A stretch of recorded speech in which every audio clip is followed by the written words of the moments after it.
Bhí an gabhrá rósta I gChur Dhaingean aréir, tar éis d'fhoireann peile Dhaingean Uí Chúis fill ar an mala agus de géad chraobh Chraobh Shinsir hÉireann búta acu I barchan chrócaid a dúna. Is rodún tú cí, just chun gach éon éiscint sa Nuacht. Agus chun bua, just táimid ag marachtain to bring load mar dúras in agus just táimid an ás ar fad.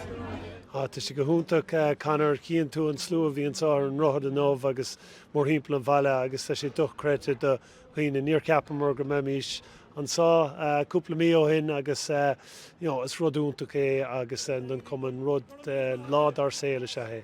Bhí mé gachtain ar calú agus dagan gradíal dagan I bú. Tá mé ag marteáil timpeall an dagan ag calúra mar tá sé ar aus.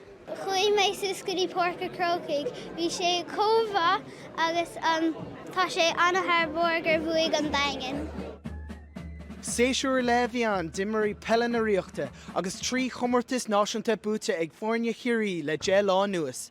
Balla bhí chéileagóid a bhua an chraobh hóisir, an ghaeltocht a bhua an chraobh idir bheanach, agus ar nói, Dhaingean Uí Chúis a bhua an chraobh híntir.